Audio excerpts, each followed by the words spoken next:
a little bit, if you can find space, just have a little conversation.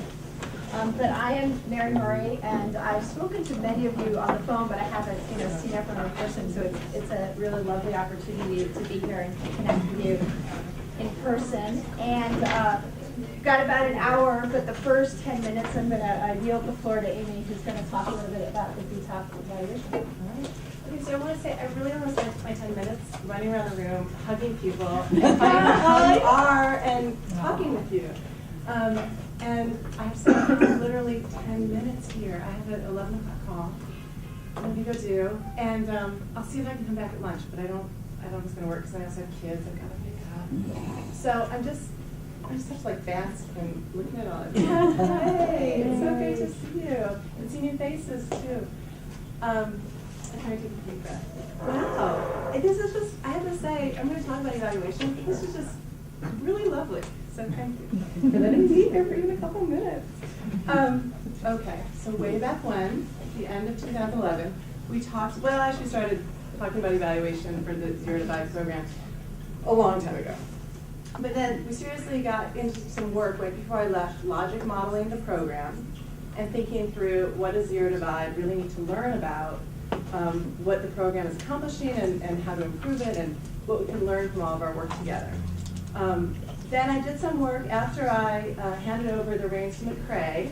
I did some work with Laura and Dave and McCrae, thinking through, well, what does ZeroDivide really need to know and how can we answer those questions? And wrestling with this idea of, can we do this with a federal grant dealing with human subject research? And we really want to know what are your programs, what kind of difference you're making in the lives of your participants. But to know that, we really realize that it gets into some serious work around human subject research. So federal grants, any federal funding that involves evaluation and research looking at impacts on individuals, especially children, the feds take very seriously in terms of ethics and making sure that participants are really well respected and taken care of. And that comes from some horrible things that happened in the past. So we really respect that they have these very strict guidelines and requirements, and also recognize that given the size of this program, given ZeroDivide's capacity, it isn't really the time to dig into some major sort of university-sponsored study that kind of human subject research work would require. So Laura and I and the team kind of wrestled over these issues. Then we finally came up with an evaluation design plan and sent it off to feds for their approval. Because they need to look at what we want to do and then sign off and say, you're correct, you don't need to worry about human subjects, you're going to be safe, you're going to be all on the up and up. So that has led us to here, September 2012. So things took a little while, but we're here now. And the plan is for me to work with ZeroDivide to help on their evaluation of the program. And I just want to spend a couple of minutes giving you a sense of where we're headed. I do not have a timeline because I've found that so far that hasn't worked so well for me. So now that we have the Fed's approval, though, we will be able to put a timeline together. But I'll give you a sense of what we're up to. So the purpose of this evaluation is not to evaluate you, it's to evaluate ZeroDivide and their program.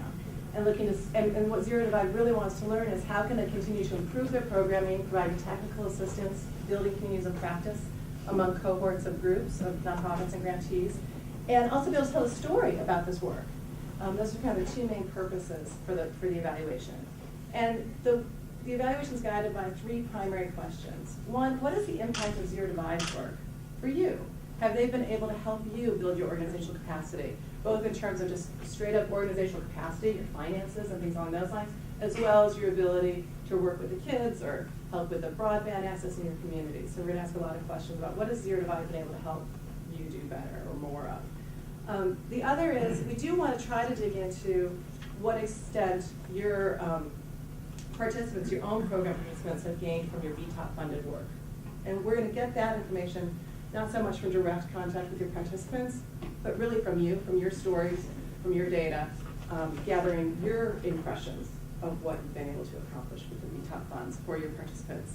And then the third piece of this is something that I know last year we talked a lot about, was there's this real recognition at ZeroDivide that a lot of the work that you're doing is not just with your individual program participants, but you're using the BTOP funds to leverage your ability to create an impact in your community around broadband beyond just touching the kids, impacting the kids that are in your programming.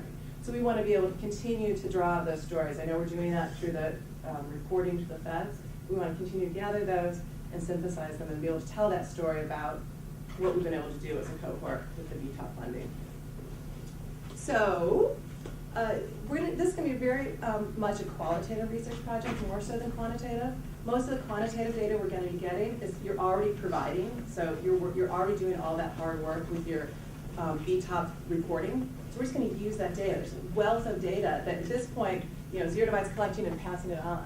What we're going to have a chance to do is we're going to pull it in, synthesize, look at it, think about it in our own way as opposed to just passing it on to the feds. So our methods are going to involve documentation of the programming and the BTOP reporting. And that's, ZeroDivide is going to be taking that information from you and also doing their own work of documenting what they're doing. We'll also do some periodic surveys and interviews with you. And the plan is for me to be heading up the evaluation, but it is a little awkward that I would be doing the interviews considering that I ran the program for a year. That doesn't quite make sense. So what I'll be doing is managing that piece of the work and then having an evaluator help me, an interviewer help me conduct those interviews so that you can be as candid as possible. And that's actually, I think that's where, when we think about the evaluation, that is really the heart of it for me, is hearing from you.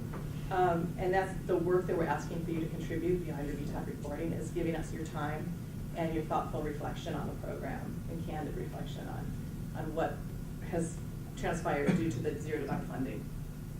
And then we'll also be interviewing the technical assistance providers like Mary and ATA and helping to hear their perspective of the program and how they were able to work with you and what worked well, what didn't. Because again, we want to learn from this for future programming.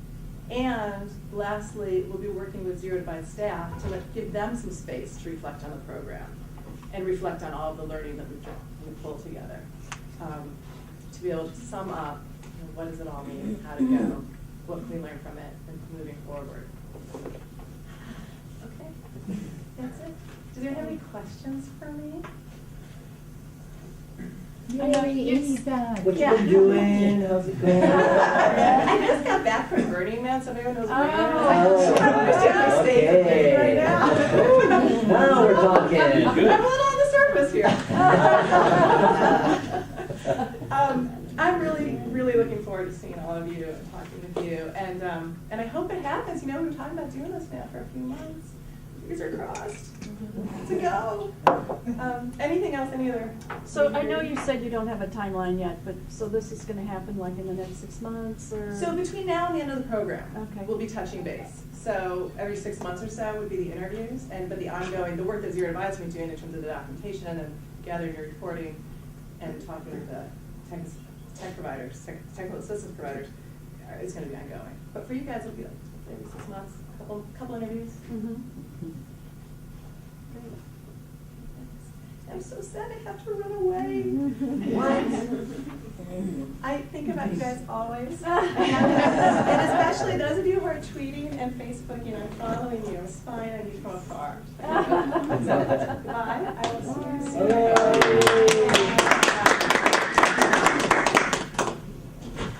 So, to shift gears, I've been working with the group of BTOP grantees for about 6 or 8 months now, providing evaluation, consultation, and support and coaching. And really, it's sort of a luxury, and I credit ZeroDivide with building in time for me to give lots of individualized attention to each site sort of differently. So the reality is what we've been doing has looked different with every site for a variety of reasons. And that's great, and obviously the disadvantage is being far away and doing a lot of this by phone and conference call and email and all of that, and that has its shortcomings. So I want to take advantage of our time today to accomplish a couple things. And one is just, obviously it's super great to be able to connect faces with names, and I think that I'm not going to start, even though it says we're going to do quick intros now, I think I'm going to weave the intros through our conversation this morning just for efficiency's sake, but definitely a goal is that when we leave here, I'll know who each of you are personally, but some of you are new to your position relatively recently, so hopefully it'll support not only the evaluation capacity building, but just your work for this cohort in general. And Another thing I'd like to do is sort of officially do two things at once. And one is that you can learn from each other in that transactional, logistical sense that McCray was talking about this morning, that if those of you who are going to do a little presenting today, show a logic model or show a survey, that you all can leave with ideas from your peers that are very useful, and you can instantly, steal the survey question from or copy wording and do it. But simultaneously, hopefully you'll get some of that more, what do you call it, transformational connection. You'll see the shared goals, you'll see the commonalities, you'll see the ways that you can collaborate better. So to do so, we're gonna have 4 groups do a little presenting today. Real Girls and Akaku, did I pronounce that right? Are going to present new logic models that they worked on as part of this process. And then Access Humboldt and Spy Hopper are going to show specific tools that they've developed out of this process. And then at the very end, I'd like each group to talk about their next steps with evaluation. And that can vary wildly, and we'll talk about that at the end. So as Real Girls presents, if you could introduce everyone from your organization as you're presenting, and then those of you who are not presenting, at the end when we talk about next steps, if you could introduce yourself, and that as well would be great. Does that sound good? Okay. Okay. So enough talking at you. If while people are presenting, if you can listen for both what you can learn and apply to your work, as well as listen for ways you can give support or suggestions to your peers, because this is really a work in progress for everybody, and no one is presenting a complete final draft of anything. So there you go. Real Girls? So we have a handout with. Yeah, so the last thing is I have handouts. I'm going to hand out a logic model, and then the front has a traditional logic model format, and the back is a narrative version, but it has some different information on it. And I do have copies of your alumni survey if you wanted to talk about that. I don't know. Great. The only copy is I have 15 copies, and so if you're 2 people at a table from the same organization, if you could share, that would be great. And I'll hand that when you talk. Okay, and I have them on my computer. And there's the Robust logic model. Okay, great. Hi, everybody. I'm Miley Martinez, and I'm sure you've heard my disembodied voice on conference calls before. Our executive director, Robin Held, is here from Real Girls as well. Hi. And my fellow program manager, Mindy Hubbard, has gone into the other room to participate in the other session. But there are 3 of us here from Real Girls in Seattle. And this is, you can see there's yellow highlighting. This is still a work in progress for us. I've been on the conference calls with my other colleague, Ruth Lockwood, who is back home in Seattle this week. But she and I have been working with Mary and everyone who's been on the conference calls through this process, and have kind of brought it to this point, and then brought a board member who has a lot of experience with program evaluation into the conversation. And so there's been sort of that small team that's really been working on this. And I know I'm kind of jumping ahead to next steps, but I think it actually helps to set it up. That small cohort of people have brought this tool this far, and then now we need to bring it to our broader staff and board to be able to really ratify it. So this is kind of the work of a small group, and we'll probably undergo some changes once we start to get more input from other staff and other stakeholders. And so that's why you see some of the highlighted sections, because we haven't sort of locked down every detail of this tool yet. And this also, I think if you look at the other side of your page, the one that doesn't look like a traditional logic model, that piece of paper incorporates like most of the ideas that I really wanted to capture in our logic model, and it uses some different language instead of the kind of the more traditional like resources, outputs, outcomes. I was kind of thinking about it in terms of like more sort of narrative. So for example, you'll see there's a section that's Real Girls participants gain. So I was trying to think about because we offer a real wide variety of programming, and that's probably true for a lot of your organizations, I was trying to think about what does every Real Girls participant get out of a class, whether it's a 1-day crash course in animation or it's a 9-month advanced apprenticeship. There are certain things that all Real Girls participants gain, and so it was easier for me to think of it using that phrasing. And then I also, at the very bottom, there's this all Real Girls programs section, and that's the same thing. There's certain, I guess that's really the program qualities, and it sort of reflects some of our values as well, that for example, all of our Real Girls programs create a safe space with a sense of community, encourage youth interaction, teamwork, and collaboration. So these are, again, whether you're coming in for a really like a quick and dirty workshop or you're sticking around for a long-term intensive, there are certain things that you'll experience in any Real Girls program. And for me, it was important to capture that in the logic model, but this kind of more traditional layout doesn't provide a lot of space for that. So I'm still trying to figure out what's going to be the best way for us to represent all that we do in a way that's really concise. And I'm sure many of you are struggling with that as well. So our board member who's kind of an expert in program evaluation, she took this narrative and put it into a more traditional logic model format. So that's what this is. And I think she did capture the mission at the top, and if you don't know, empowering and motivating diverse communities to realize their power, talent, and influence through media production. And our organizational values are also captured at the top as well. And I thought that the one thing that I thought was kind of interesting about the way that our board member laid this out was I like the little subtitles of it explains to you a little bit about what each section means. So resources, the assets you need to succeed, activities, the activities you need to accomplish your goals, the outputs are what, the quantifiable units of value to deliver, and the outcomes are so what.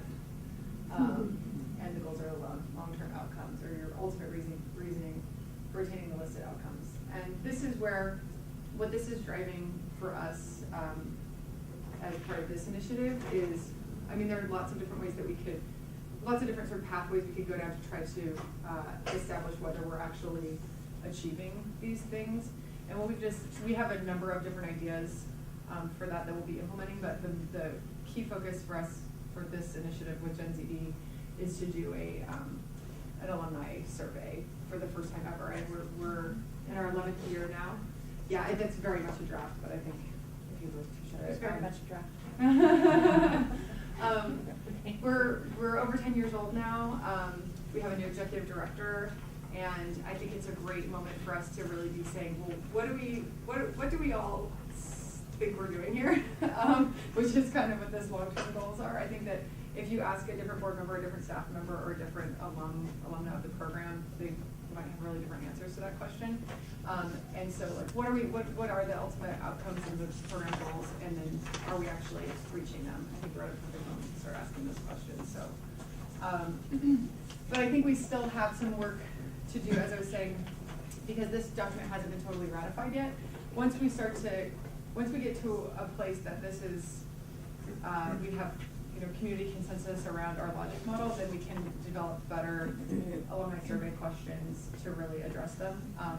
And so some of the draft alumni survey questions went around, and I noticed that one of the organizations is going to share their alumni survey, so I'm really looking forward to that too.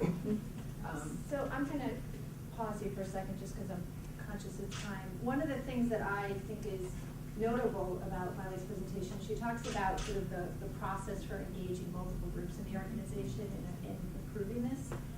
And you could say that's about approval or ratifying, but it's also about buy-in, right? That if one of you creates a logic model at your laptop and I like it, well, that's great, but that's sort of just a document on a computer somewhere, whereas if everyone's engaged in the process of creating it, it actually potentially is a living tool that informs what you do, and then your grant writer sort of goes to these outcomes and goals, which ideally makes the program staff's life easier because then they're, managing a program that's funded with the same goals in mind as you have. So, questions or anything that jumps out for people? A couple for your outcomes. It's interesting. Your top two are about, so your skills that mentors and peer mentors gain, which is really interesting. So it seems like you're building in sort of organizational learning into your logic model and not just your program participants, which that's cool. That's interesting. We're starting to think of our mentor, sort of like the mentor structure that we have as a program. We're really realizing it's basically, we have a volunteer program also. And so I think that reflects that shift in thinking. It's sort of been, I think that mentors have always, for a long time, were kind of like one of the tools, like one of the assets that we use to implement our programs, and now we're realizing, wait a minute, we actually have to really train and educate and provide them with resources, and so it's actually, it's a program almost. And I think that's especially notable when you have volunteer delivered programs like that. Your mentors make sense. Docents at art museums is a similar thing where your program's delivered by a volunteer force, and you know that your ability to control what they do is, you've got you're a little further removed. But even with paid program delivery staff, you can think through what do they need to know to do their job well, and what do we need to do to bolster that. Anything else? I have more questions, but I don't want to. So the other question, so then have you developed some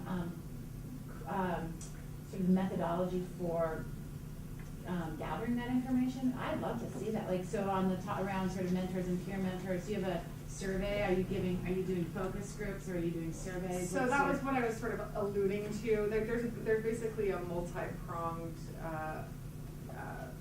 it's like a wave of evaluation that we're working on. And so, like I was saying, sort of the focus for this initiative is an alumni survey, but we're not going to get at all of these things from an alumni survey.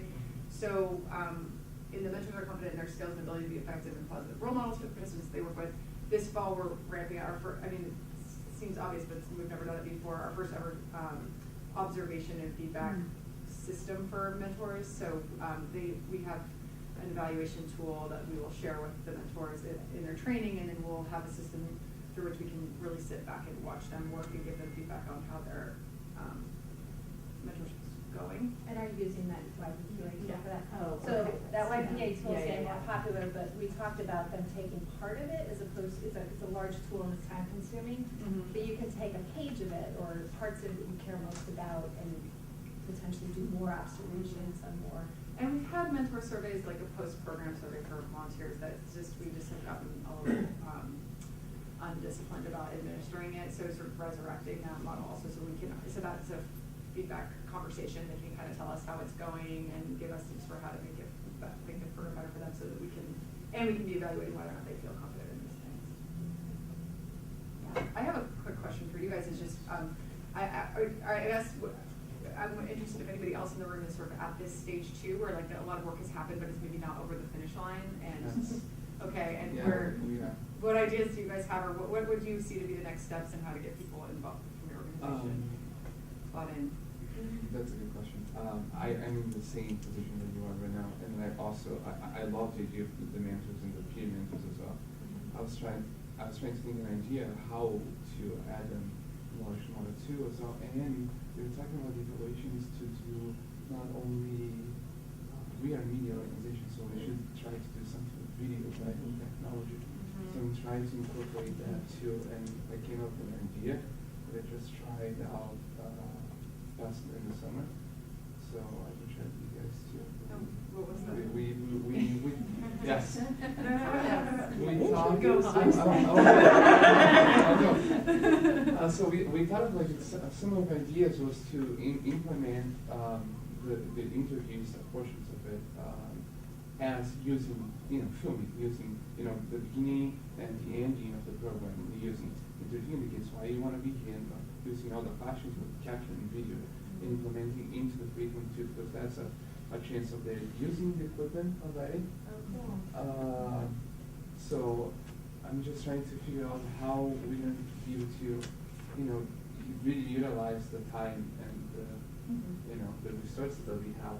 But also we just finished a program with Outside In. It's a homeless youth organization in Portland, Oregon. And what we did was we filmed the whole process. So the whole idea of this is a documentary. Their project is a documentary of the kids learning media through media.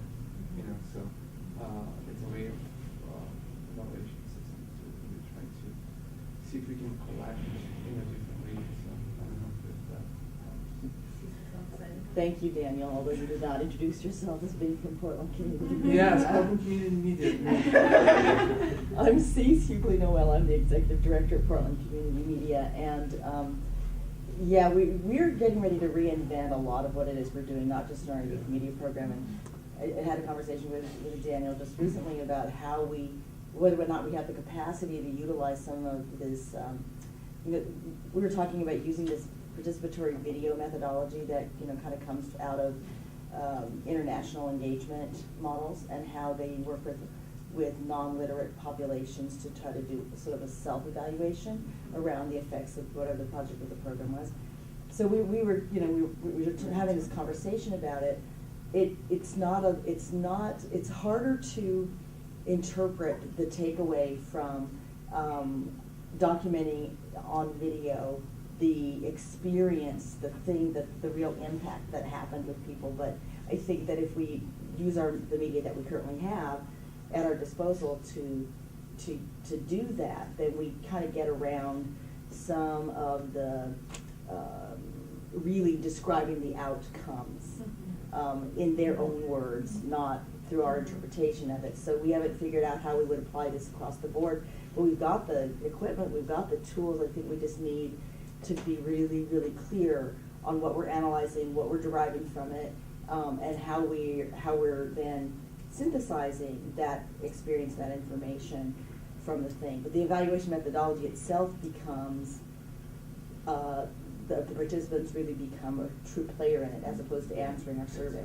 Which is, and I feel like with every method, there's an advantage and a pitfall, right? We tend to default to surveys because the advantages are, you do with everybody, relatively speaking, it's faster than video and editing and all that. And there's a more clear-cut method for how you take an average of a multiple choice survey.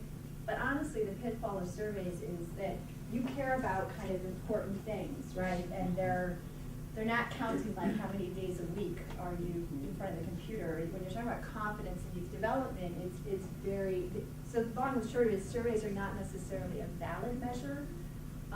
They're efficient. And so what you're describing is potentially a lot more valid and getting at the truth of the story.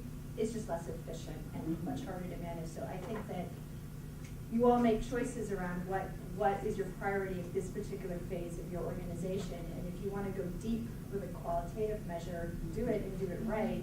And perhaps, you know, at the expense of surveys and in other phases of your organization, reinvigorating the survey of all peer mentors might be totally the appropriate, you know, kind of information that you need.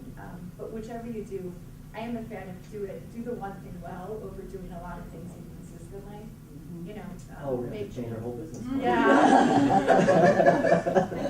Okay, I'm going to push us because I'm going to call these amuse-bouches, right? If you like what you see, sit down with Miley during lunch or at the reception tonight and ask more. And the takeaway I have is maybe we could do a conference call focused on non-traditional evaluation measures, and we can talk about how media in particular is a cool tool that we should be using, and youth involvement, which is the other important. Okay. Kat, are you up? Yeah. Now, her logic model is awesome, and as you will see, the font is small. We're still working on formatting, so I'm going to pass it around for you to look at. But it's not up on the screen, I don't think, because I'm not sure that you would be able to read it. So aloha, I'm Kat, and Aloha. I'm with Akaku Community Television. I'm here with Jay April, the CEO of the organization. And I just recently, maybe a month ago, took over for the director of the YD program, Youth Broadband Education Awareness Mentoring. And Randy Mills, you probably met him, if you were at the first or the last. He left on a job opportunity doing reality television content management. And you can only imagine when you have 24-hour crews, how much content management there is with multiple cameras. So he took that opportunity to do that, and I was part-time with him. I helped develop the curriculum that we're using and facilitating the curriculum. So I continue to do the modifications to our curriculum and facilitate the curriculum in the community, as well as take on the evaluative measurement tools, the reporting, etc. The program was new. It was started with the funding from BTOP, this youth program.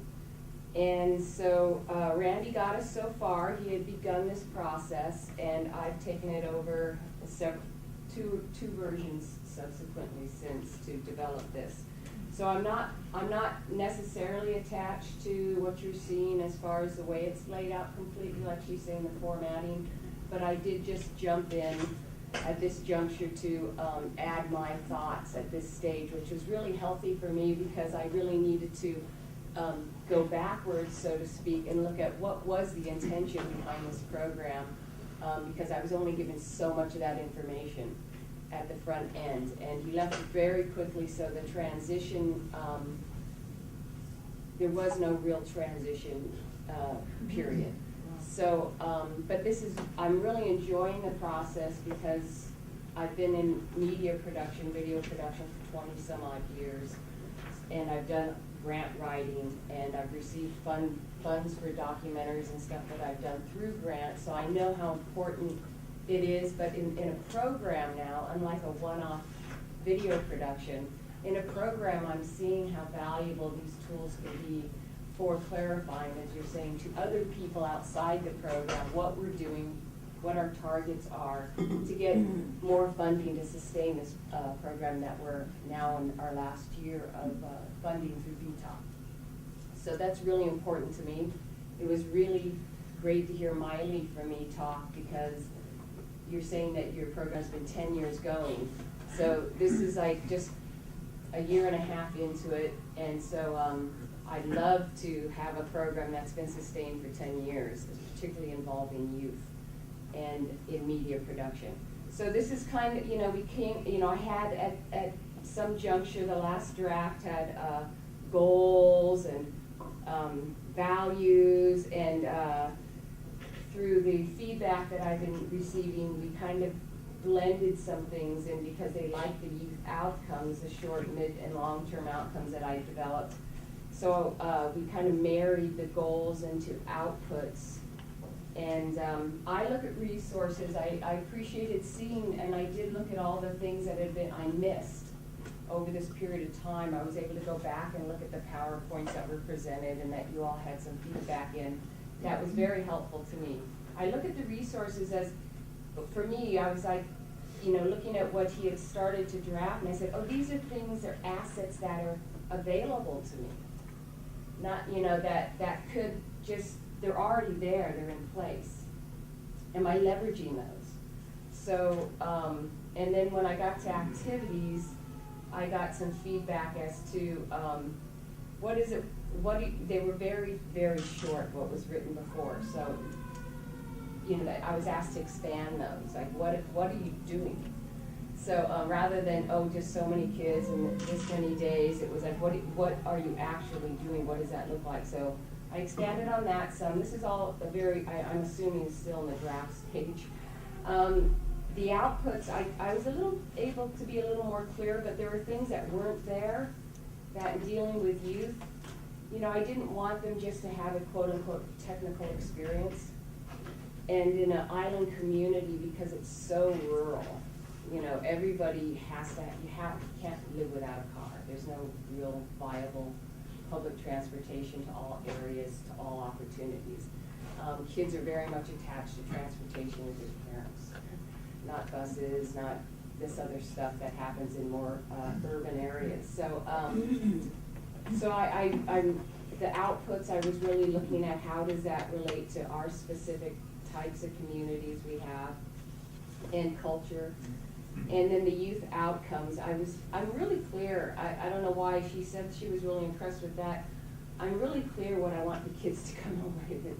I mean, I've raised 3 daughters, and seeing their educational process, I kind of knew educationally what I wanted the kids to come out with, and what I thought could be sustained in their experience of our program in the long term, to benefit the community. And as developing the curriculum too in media production, I was real clear with how to build the skills to tell, interview or narrative with B-roll, and to get a finished product and the look. I kind of knew how to stagger those steps. But I'm still developing the curriculum through the feedback I get through the experience of it with the kids that I work with. So it's not finished. Like when she talked about, do we want to do a one-day intensive versus da-da-da? You know, I have a very structured program. Over the course of 4 weeks, we meet twice a week, and their last day is a full all-day field production where they go out and interview someone on location and the event that I choose, and they're given a different story, and they edit to deadline. You know, can they pull all the skills we've done in this prior classes together? But I think that I was surprised in some of the digital literacy or just media literacy skills, the disconnect that the kids have to community, placing themselves in a community outside their own bubble. So I've done a lot of massaging of the curriculum around how can we wake them up to recognizing that they're part of this other thing outside their family. And that's been really fun actually to see. So in the sustainability part of my outcomes, I'm really hoping that the kids wake up when they leave program and feel like, and one of the girls in the spy hop thing, I haven't been introduced to those people directly, but in the interview I got with one of the interns who worked over the summer, who did our pilot program, she talked about, and it really came to life for me when I interviewed her, and we've been doing all interviews, video interviews, and I'm wrapping those around their final project sound bites they talk about that they got from programs as promotional things about the program in the community. But she talked about how she was really excited to have interacted with her community in a way of storytelling that she hadn't had before, to where she feels she's more capable to engage more in the community from the experience of producing media content in the community. So that was very exciting for me to hear, because that was something I changed the curriculum specifically to address at some stage. So it's a work in progress. We're talking about a new youth news network, you know, using mobile devices and you know, how to get more of the alumni through the longer program to become mentors in sub areas of the island. We have a tri-island county, so it's 3 islands. How to reach out to these areas using youth. So this has been really helpful to me, and I'm the only one besides one part-time person who's more of a technical person on the workflow back end for our Maui Tube site that all the content gets posted to that the kids produce. So future grant writing, I'm talking to someone in-house, and she said this would be very helpful to her too. So I think that some of the things I like about this model, or I think that this model illustrates, is a smaller program, right? I mean, 1.5 staff, newer program, staff transition being a normal part of some grassroots organizations is, I sometimes think that some small programs are excellent because there's an excellent person delivering them. And when that person leaves, the program goes with them and it's reinvented, and it's not necessarily efficient or you can't build. And I think that, so that's one thing that this illustrates, is that if Kat steps in and there's a draft budget model sheet, you can say, oh, look, these are our resources. As this gets fleshed out, it potentially institutionalizes the program, right? And that's important. But then the other thing, where'd it go, my other thing, it was good. But anyway, I just think that that's where this can be a tool where, sure, it serves your evaluation, but it's also like documentation. Oh, I know that this is not the traditional format, and in some ways, I am very refreshed by that, and in other ways, the disadvantages is not always as clear. But I sort of want to push you in any group to keep pushing the envelope, and sometimes that traditional format is a good default starting place. But the idea is to have one sheet of paper that communicates to the outside world or to a new employee what you do. And wouldn't it be great if the visual represented what you do, and that if we all do that darn column thing that I like to do, we all look like you're the same program, and you're really not. So I do think that those of you who are graphic designers take advantage of those skills and do something, and send a gold star to whoever comes up with a cool one at the end of this initiative, because it would be nice to see something that represents your organizational values. I just have a question. This might be a little bit off the focus but I think Kat pointed out one piece that I heard was, you sort of discover things that you didn't necessarily plan to evaluate or track in the process, like the disengagement, the community disengagement, like they love the technology, but it didn't necessarily connect them to the community, and that was a piece that you built in a way, or that you I guess it's the learning process. That's just an example. As you learn things that you might have wished that you had measured earlier or tracked earlier, I mean, there's a certain fluidity to this, right? Yeah, or I say iterative or loopy-loopy, Okay. yeah, I mean, if it's I done want to cut across the right, middle and jump back to. go for it, right? That's I not mean, gonna mess if it it's up. done right, it's about stimulating reflection and then refining what you do based on that reflection. And so whenever the aha hits, for me, in my work, when I work with groups, the aha usually hits at the early planning stage, right? Just you get everyone in the room and you get them to arm wrestle about what your 5 most important outcomes are. And really fruitful conversation comes out of that, and you end up aligning and focusing what you do differently. Right. And for others, it's when you reflect on the data, you know, you look at the end of the year surveys, if you take the time to get everyone in the room to talk about, well, what does this mean? The aha can come there, and you plan next year's programs differently. You find out peer mentor training is a priority that it wasn't before, or whatever you learn. So either way. Yeah, this could be maybe my penchant for improv over scripted material, but I'm thinking, like, for example, in your case, you would say, maybe we need to accelerate when the kids' stuff starts airing on the channels, because they're gonna get the feedback from, you know, because the community engagement piece, you have an amazing tool. Yeah. You have channels, you put their stuff on the air, and they're gonna get feedback, they're gonna find out they're part of a Right, community. and they're trying to develop those loops, the sharing capabilities, all, you know, to bring more eyes on their work and that sort of thing, so, and redistributing it to cable, we're finding that we can pull the full res content off the device, not wirelessly, but through the computer, and actually it'll hold up the broadcast, so we're in this, it's always, you know, there's always more and more and more we could do and evaluate, and the evaluation tools weren't necessarily in place, you know, on the front end, so I just devised, you know, in the application process for the program, you know, a quick survey at the front end that'll have to be massaged and stuff, and then at the back end, I was doing exit interviews, but that was for us to, you know, in-house we were looking at what we were doing. But now I'm going, oh, well, you know, I kind of revamped the thread of interview questions at the back end with the kids, because I'm going, well, there's some great just personal wake-up stuff that's great for promoting the program for youth, and then there's these great evaluative technical questions. You know, do you understand broadband? Can you know, describe it to someone? If someone was to ask you, what is broadband internet, what would you say?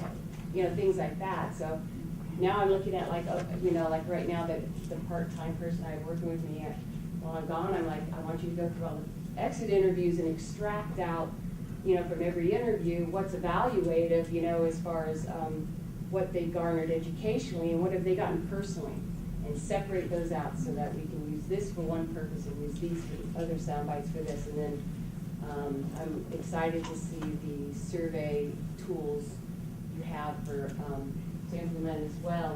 Like I just, yeah, it really woke me up when I saw this stuff, and I went, yeah, you know, we kind of want to know what they know at the front end, so that we can know what they got from the program when they walk out. So yeah, I just started that, so it's just completely a work in progress, but I can see we're having an impact. How do you get more, you know, the outreach thing, how do you get more people in these rural areas, this opportunity, and how do you service more of the island?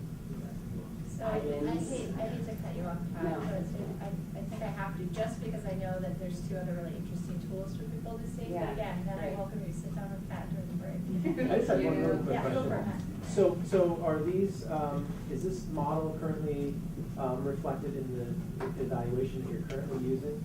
Those are being implemented now? So the questions, I guess, that you ask now for surveys or those interviews, Yeah. are they based upon these outcomes? This all came after, we were already doing the interviews. Okay. And it's actually, because we were mid-program like we are with the grant, it was actually helpful for these outcomes You went to back to go. say, this is what we'd like to achieve, and then. Well, this is what I'm now- seeing happen too. It's okay. kind of based on what I was seeing happen and what I hope to have happen. Like, it made me look at it, you know, now that I'm the director of the program. Yeah. What outcomes was I hoping to get in developing the curriculum? Because that was my, you know, my thing. But And, definitely the next step, I mean, we've been working with Pat for a lungfish, right? But definitely the next step would be to sort of look at what they're collecting and see if there's an easy addition, tweak, revision, what can we do to align the two? And Yeah. try to stay true to the grant, because there's Right. program outcomes and there's grant Sure. outcomes. Right. It's like not forgetting. Yeah. So I'm gonna have Brett share with us a little bit about his survey. And what I think this is a nice example of is as a brief end of program survey, right? That not everybody has the luxury of time for the students they serve, and the amount of time you spend evaluating the program really needs to be proportionate to the amount of program you deliver. And some of you, have more time in your program. Well, long and short it is, I'll let Brett talk about sort of what he did. And I really want to hear from Spy Hop as well, so Brett, if you could Sure. cut to the chase. Sure. I'm Brett Hanover, I'm the Youth Media Project Manager at Access Humboldt. Also, we have Tracy, our Admin and Development Director, and Sean McLaughlin, our Executive Director. So yeah, like you said, this is a pretty short, basic survey. We've been using Google Docs for all our surveys, which is really nice because some of our curriculums incorporate web development, and students interact with different course materials through an online portal, so we can embed our evaluation. They log in, they've already done things like that, they're familiar with the format, so it's kind of a quick and easy way for them to engage with that tool without taking up too much program time. So yeah, I think the first thing with developing this that was sort of a learning experience for me was I'd originally written in more kind of demographic questions, and when I talked with Mary, it was kind of like, well, don't you already have that information on some of your students because we have partner organizations? So I kind of realized I was maybe writing into the survey a little bit. So now it's mostly focused on program quality and really just assessing sort of the basics of student experience. We're kind of in this process of taking the programs that we've been developing over the last 2 years and to some extent locking them down into a yearly slate of offerings. So just really assessing student experience right now so that we can incorporate that into our curriculum drafts is sort of what's most important for us at the moment. So yeah, you go through, I guess you can scroll through the sections. You just have some basic teacher evaluation questions, some of the questions about what the space is like, how was the class, did it feel like an open and creative environment, and then you can go down a little more, a few written questions, and some of those things are covered. We do sort of a wrap-up session in the class verbally that's maybe a little more helpful than what you get from this, but this is still very helpful. And then I think if you go down to the bottom, trying to keep it quick, we have a section about computer use, broadband use, which was shared and remixed from Spy Hop. So thank you guys.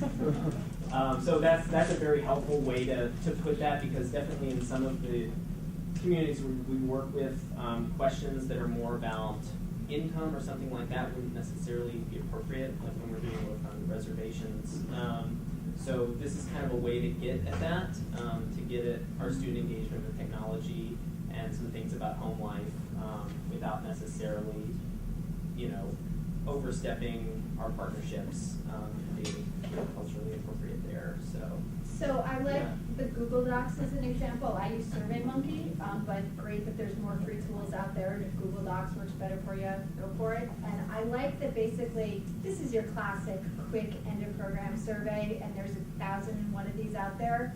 But I like the way I look at this and I think, yeah, this is what I want to know. Did the class work for you? Did the instructor, teacher, mentor work for you?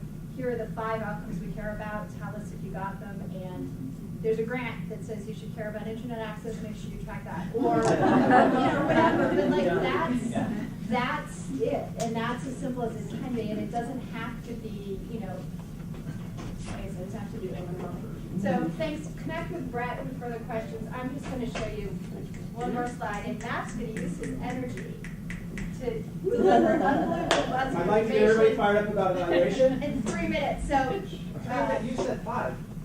And then I Right, decided you probably couldn't negotiate do with that. him right Oh, now. okay. Well done. Well, Good job, Oh, we're gonna jump right to it. So I think this is okay. So I think one of the challenges sometimes when you have maybe a new program or you're looking at different funding to try and track something, as Brett just said, you introduce something new. So at the top here, this is something that we focused on, digital divide, and then I defined it at the top here, and then we incorporated a few different. There's some additions here. ICT, we're using information communication technology. So we're essentially, our assumption is by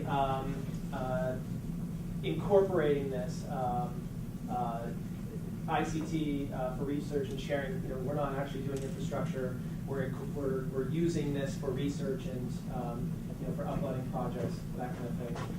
We're saying, mine are highlighted so I can tell you exactly which ones. We're saying that long-term outcomes, work from underrepresented youth would reach a larger audience by doing this, and the impact would be that we hope at the end, underrepresented groups demand greater access. Right. So if that's the assumption that they would demand greater access, we need to start basing some questions around what that would mean. So we need to, so this is our survey here. This is the alumni survey, which was started with a different evaluator. It is a bit complicated. They are different cohorts. First thing we had to do was actually define what an alumni was for SpyHop, which to us is somebody who is 20 years or older. The challenge with that, we're doing a 5-year survey. The challenge with that is we only collected ages and not birth dates back then on an Excel sheet. So now we're currently doing this, so we've been getting caught up here. The second biggest challenge here that I will tell you is that back 5 or 6 years ago, all of our students used the Skater Dude 93 at Hotmail, and nobody checks their Hotmail account anymore, or at least that one, and it's all their name at Gmail. So trying to track them down I do a bit of sleuthing here. So this is our fourth year. We just sent this out, and it is a bit of a challenge to try and get as many students to respond to that. But something exciting here, we started tracking with registration intake forms what the student access, we wanted to have a baseline for what student access was to technology, internet access, that kind of thing. And then we wanted to see if that had kind of what impact SpyHop had. I really like some of the questions here, but the one I think, which is a little more open-ended, and this looks very similar to Brett's one. So, How about that? Please comment on how your involvement in SpyHop has or has not led to increased access to or understanding of broadband technology. So a little bit more narrative, but also we get to see what sort of in what sort of ways our alumni are using the internet. How does it challenge them to or encourage them to, how often do they upload their media products to the internet to share? So whether it's films or music, as you can see here. So how often do they create it? And I believe I can't remember it's before SpyHop. How often do they use it to express their opinions? And how often do they use it to address a community issue or need? And these are all reflected in our logic model and program. So this survey is open right now. We're collecting feedback. You can see this is a long survey, and there's a pitfall to long surveys. And SpyHop has good connections with their alums and has a history of collecting the survey. So it's different than if you were trying it the first time. I'd say go shorter. And I'd still say go shorter with this, but as you know, there's sometimes reasons that you do what you do. But I We think keep that- adding. Yeah, we've actually added. So it's pros and cons. You probably get fewer responses this way. But if you're serving tech-savvy kids, then completing an online survey is not as crazy as if you were, serving the public or surveying. And they're still youth. They're alums, but they're still in the demographic.